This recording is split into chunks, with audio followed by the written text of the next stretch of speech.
Hello friends, today we are discussing about chemical reaction and equation. क्या होती है chemical reaction, क्या होते हैं केमिकल्स, किस तरीके से वो रिएक्ट करेंगे, इक्वेशंस बनाएंगे, उसको हम शुरू करने वाले हैं। सबसे पहला बेसिक फंडामेंटल याद कर लो। कोई भी रिएक्टेंट जो रिएक्ट करके कुछ न्यू प्रॉपर्टीज, कुछ न्यू फॉर्मेशन करता है उसे क्या कहा जाता है? केमिकल्स कहा जाता है।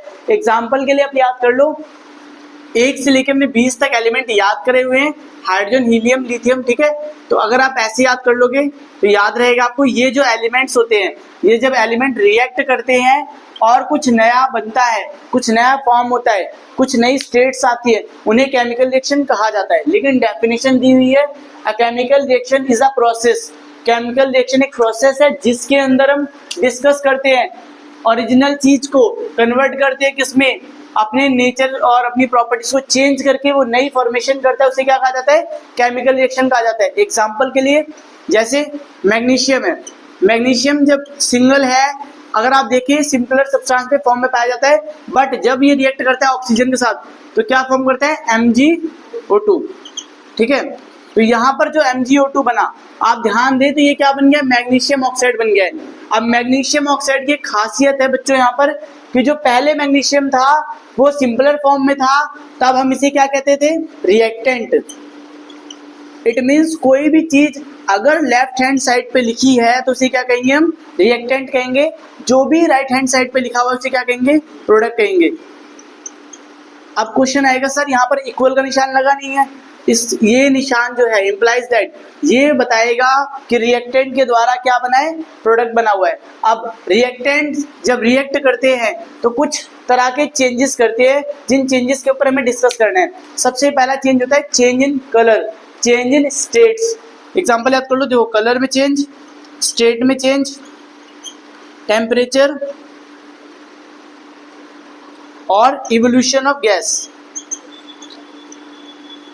शायद 2-3 पार्ट और होंगे, लेकिन आपकी बुक में इतना ही दिया गया है। 2-3 पार्ट्स और मैंने नोट्स में डिस्क्राइब करे हैं, तो आप नोट्स में समझ सकते हैं उसमें देख के।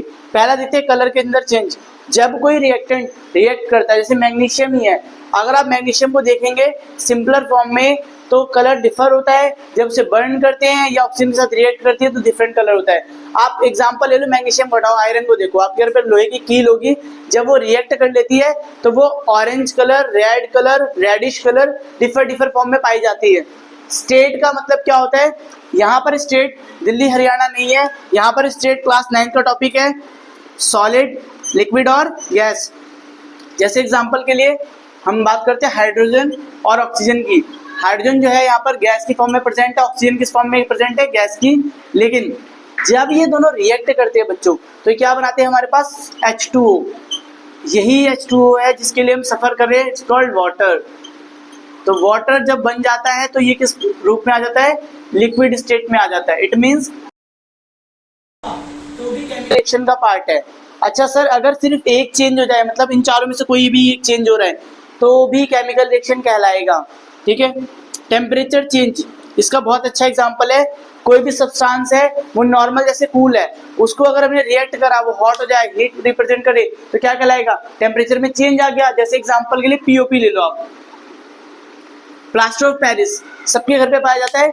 जब भी हम ईयर 2 ईयर्स में अपने घर को रिनोवेट करते हैं, पीओपी को अगर हम डालते हैं, वाटर के साथ रिएक्ट कराते हैं तो क्या करेगा? ये हीट रिलीज करना शुरू कर देता है। ये क्या चेंज होता है? टेम्परेचर में चेंज होता है। Evolution of gas. ठीक है, किसी भी रिएक्शन के अंदर मोस्टली क्या होता है? गैस रिलीज होती है। जैसे एग्जांपल कार्बन डाइऑक्साइड, अगर हम इसे ब्रेक करें तो कार्बन प्लस ऑक्सीजन बनता है यहाँ पर, तो ऑक्सीजन जो है अलग सब्सटेंस बन गया और कार्बन अलग हो गया। ये दोनों किस फॉर्म में आ गए हमारे पास? गैस की फॉर्म में आ गए। तो it is also called evolution of gas. यहाँ पर दो गैसेस अलग अलग डिवाइड हो गई। तो ये 4 तरह के चेंजेस थे हमें देखने के लिए। अगला टॉपिक हमारा है बैलेंसिंग। बहुत इंपॉर्टेंट टॉपिक होने वाला है बैलेंसिंग, हम ध्यान से देखेंगे। लेकिन उससे पहले आपको 1 मिनट का टाइम मिलेगा। हाइड्रोजन से लेके हीलियम तक के सारे एलिमेंट्स के नेम आप लिख लो और उन्हें याद कर लो। मैं 1 मिनट के अंदर आपके लिए क्या लेके आने वाला हूँ? बैलेंसिंग का टॉपिक। बैलेंसिंग के एक इंपॉर्टेंट टॉपिक को बैलेंसिंग करना बहुत मुश्किल लगता है, लेकिन आपको बता दूं 2 नंबर फिक्स है इस पे, 2 मार्क्स आपके आने ही आने। अगर आपने थोड़ा सा टाइम देके क्या सीख लिया? बैलेंसिंग को सीख लिया। जैसे एग्जांपल देता हूँ, अभी मैंने आपको एग्जांपल दिया था, हाइड्रोजन प्लस ऑक्सीजन क्या बन रहा था हमारे पास? वाटर बन रहा था ना। तो जो H2O हमारे पास बन रहा है यहाँ पर, अगर हम ध्यान दें तो ऑक्सीजन या वाटर जो बन रहा है हमारे यहाँ पर, इसको बैलेंस करना पड़ रहा है। मैंने 2 क्यों ऐड किया, 4 क्यों लगाया, पहले समझते देखो। ये जो हमें साइड दी गई इसे क्या कहा गया था, रिएक्टेंट, और इस साइड का नाम क्या था, प्रोडक्ट। हम क्या करेंगे, पहले ब्रैकेट बनाएंगे और रिएक्टेंट्स और एलिमेंट्स को रिप्रेजेंट करेंगे। सबसे मुश्किल काम क्या होता है, क्लास 10th या 9th के बच्चों को ये नहीं समझ आता एलिमेंट्स या रिएक्टेंट अलग अलग कब है। देखो अगर कोई अल्फाबेटिकली बड़ा लिखा हुआ है जैसे हाइड्रोजन, तो ये सेपरेट है, लेकिन हाइड्रोजन प्लस हीलियम है ना, ये हीलियम बन गया। कैसे, इसके साथ छोटा एलिमेंट है, दोनों साथ में है। मैं एग्जांपल देता हूँ आप लोगों को, HCl plus base NaOH give rise करता है हमारे लिए NaCl प्लस H2O। देखो यहाँ पर कितने एलिमेंट से इन्हें आइडेंटिफाई करना सीखते हैं। देखो पहले यहाँ पर देखेंगे हम क्या है, एक एलिमेंट है और ये दूसरा। सर आपने Cl को एक साथ क्यों लिया, क्योंकि बड़े अल्फाबेट के साथ क्या लिखा हुआ है, छोटा अल्फाबेट लिखा है, इट मींस वो दोनों साथ में है। तो यहाँ पर हमारे पास कितने अल्फाबेट्स हैं, 1 और 2, हाइड्रोजन और ऑक्सीजन। तो ये फालतू में बॉक्स बनाने की जरूरत नहीं है। अब आपको मेंशन करना है LHS और RHS, ठीक है। तो ये ऐड नहीं करेंगे पेयर, हम बेसिक से देखते हैं। हाइड्रोजन में कितने अमाउंट ऑफ हाइड्रोजन प्रेजेंट है, कितने एटॉमिक प्रेजेंट है, कितने एटम प्रेजेंट है। हाइड्रोजन सिंगल है तो क्या आ जाएगा 1, ऑक्सीजन कितना है हमारे पास 2। यहाँ पर हाइड्रोजन कितना है हमारे पास, तो देखो ये जो 2 है बच्चों, इस गेम में क्या है, ये जो 2 लगा हुआ है सिर्फ इसके साथ लगा हुआ है, तो हाइड्रोजन कितना हो जाएगा 2 हो जाएगा। ऑक्सीजन क्या है हमारा 1 है। अब कुछ बच्चे कहेंगे सर हमारा यहाँ पर हाइड्रोजन कम है, तो हम एक काम करते हैं हाइड्रोजन प्लस कर देते हैं। तो गेम में रूल्स है कुछ, हम प्लस नहीं कर सकते, माइनस नहीं कर सकते, डिवाइड नहीं कर सकते, ये सारी चीजें बंद है। सिर्फ क्या करेंगे, मल्टीप्लाई। और मल्टीप्लाई करते वक्त हमें पहली इक्वेशन को नहीं छेड़ना, पहले उसे दोबारा लिखेंगे और इसके अंदर चेंजेस करेंगे। और मल्टीप्लाई में किसी भी नंबर के नीचे पावर ऐड नहीं करनी। आपको देखना है सबसे बड़ा चेंज किसमें है, सबसे बड़ा नंबर कौन सा। जैसे मैंने देखा ऑक्सीजन, सबसे बड़ा ऑक्सीजन है हमारे पास, यहाँ पर O2 है और RHS में O2 नहीं है, तो मैं क्या करूंगा, इधर 2 लगा दूंगा। आप कहते हैं सर यहाँ पर क्यों नहीं लगाया, बिकॉज ऑफ दैट मैंने भी आपको बताया रूल्स कहते हैं कि मल्टीप्लाई आगे से करना है। लेकिन जब मैं आगे से मल्टीप्लाई कर रहा हूँ तो बच्चे यहाँ पर देखोगे आप, हाइड्रोजन कितना हो जाएगा हमारा 2 2 4 हो जाएगा। तो आपको दिमाग में मेंशन करना है हाइड्रोजन 4 हो गया, ऑक्सीजन 2 हो गया। अब मुझे यहाँ पर भी हाइड्रोजन क्या चाहिए, 4 चाहिए, तो मैं इस हाइड्रोजन के क्या लगा दूंगा, 4 लगा दूंगा। और यहाँ से मेरा LHS जो है वो इक्वल किसके आ जाएगा, RHS के आ जाएगा। इट्स टू इजी, ठीक है। एक डेमो और देखते हैं, यही वाला देखते हैं, ठीक है।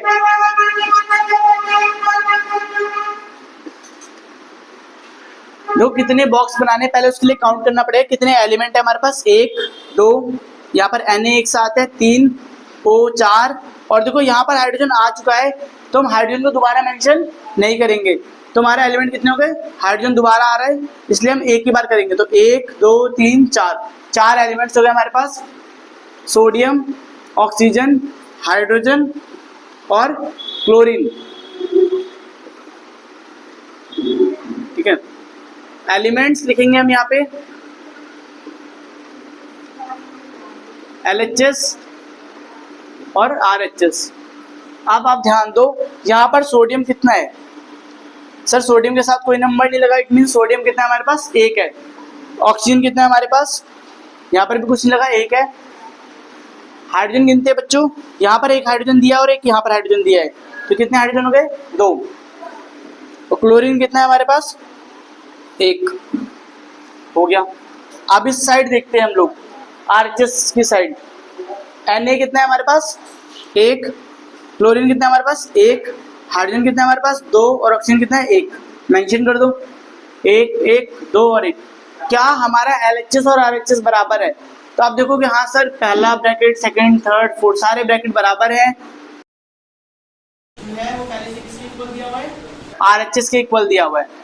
अब मैं आपको एक इजी सा क्वेश्चन देता हूँ, आप लोग मेरे साथ करिए।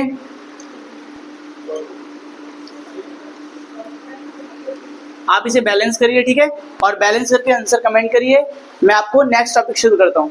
अब हम डिस्कस करने वाले हैं टाइप्स ऑफ केमिकल रिएक्शन के बारे में, इसी में से क्वेश्चंस आएंगे, ठीक है, और ये याद कर लो आप साथ के साथ ही। मैं बहुत बेसिक फॉर्मूला दूंगा, लेकिन अगर आपको कुछ चीजें लगे कि नोट डाउन करने वाली है तो वो आप नोट्स के फॉर्म में ले सकते हैं। अगर मैं यहाँ नोट्स रिप्रेजेंट करूंगा टाइम लग जाएगा, ठीक है। सबसे बेसिक याद करो पहले आप लोग, टाइप्स ऑफ केमिकल रिएक्शन है कितनी हमारे पास।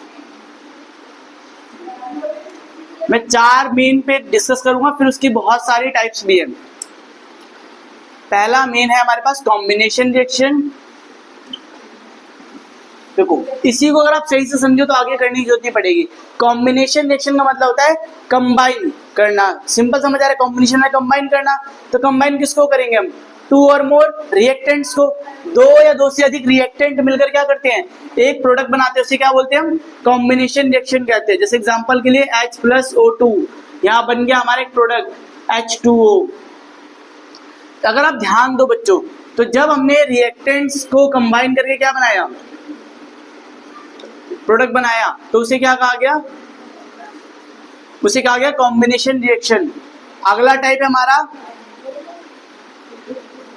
Decomposition reaction. क्या होता है डीकंपोजिशन रिएक्शन, जब एक प्रोडक्ट ब्रेक डाउन हो। दोबारा सुनो, इसका वर्ड क्या याद करना है आपको, ब्रेक डाउन, बस और कुछ याद नहीं करना। जब कोई एक प्रोडक्ट ब्रेक मतलब एक रिएक्टेंट हमारा ब्रेक डाउन हो जाए किसमें, सिंपलर सब्सटेंस में। अगर हमारा कोई भी एक ये जो है इसे क्या बोलते हैं, लेफ्ट हैंड साइड में क्या कहेंगे इसे बच्चों, रिएक्टेंट। कोई भी रिएक्टेंट ब्रेक डाउन हो जाए किसमें, सिंपलर सब्सटेंस में। देखो कितनी आसानी से मैंने डेफिनेशन आपको रटवा दी, याद करो। रिएक्टेंट्स ब्रेक डाउन हो जाए किसमें, सिंपलर सब्सटेंस में, ठीक है। अब जैसे हमने कॉम्बिनेशन पढ़ा, वैसे डीकंपोजिशन। पेपर में क्वेश्चन आता है कि डीकंपोजिशन रिएक्शन को कॉम्बिनेशन का अपोजिट क्यों कहा जाता है, तो आप लिखोगे बिकॉज ऑफ दैट कॉम्बिनेशन में क्या होता है, एलिमेंट्स कंबाइन होते हैं, और डीकंपोजिशन में क्या होता है, एलिमेंट्स ब्रेक होते हैं, इसीलिए इसको क्या कहा जाता है, इसका अपोजिट रिएक्शन कहा जाता है। अब हमें 2 रिएक्शंस और पढ़नी है, डिस्प्लेसमेंट और डबल डिस्प्लेसमेंट। अब डिस्प्लेसमेंट के 3 पार्ट्स और होते हैं जिन्हें हम आगे डिस्कस करेंगे।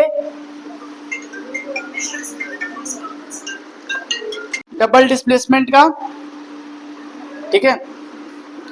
डिस्प्लेसमेंट में हमें क्या पढ़ना है, डबल डिस्प्लेसमेंट में देखो, जहां पर मोर रिएक्टिव सब्सटेंस क्या करे, मोर रिएक्टिव सब्सटेंस डिस्प्लेस कर दे किसको, मोर रिएक्टिव सब्सटेंस डिस्प्लेस कर दे लीस्ट रिएक्टिव को। मोर रिएक्टिव सब्सटेंस डिस्प्लेस कर दे लीस्ट रिएक्टिव को। जैसे एग्जांपल देता हूं मैं आप लोगों को, बहुत आपकी कॉमन वर्ड्स में अल्फाबेटिकली, ताकि आप समझ सको।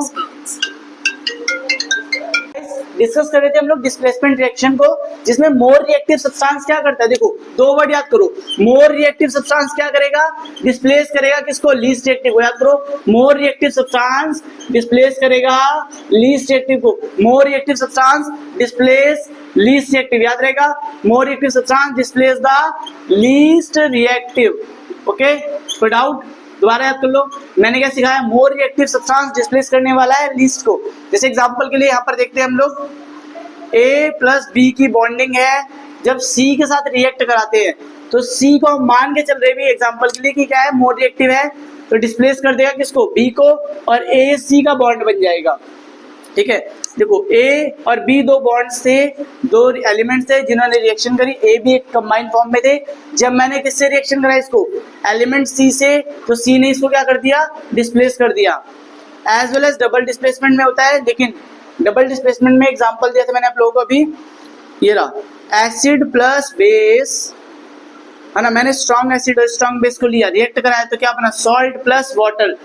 तो ये भी एक एग्जांपल किसका है, बहुत अच्छा, ये बहुत अच्छा एग्जांपल है किसका, डबल डिस्प्लेसमेंट का। इट मींस देखो यहाँ पर जो हाइड्रोजन है, हाइड्रोजन क्या है, हमें पता है मोस्ट वीक सब्सटेंस में आता है ये। और यहाँ पर आप ध्यान दोगे तो जो सोडियम है, सोडियम बहुत ज्यादा ही हाईली रिएक्टिव है, तो सोडियम किसको डिस्प्लेस कर देता है, हाइड्रोजन को, और क्या बना लेता है, NaCl मींस सॉल्ट। इसने क्या किया, मोर रिएक्टिव सब्सटेंस ने अपने आयंस को चेंज किया। पर यहाँ पर डिस्प्लेस वर्ड नहीं डालेंगे, हम लिखेंगे म्यूचुअल एक्सचेंज ऑफ आयंस।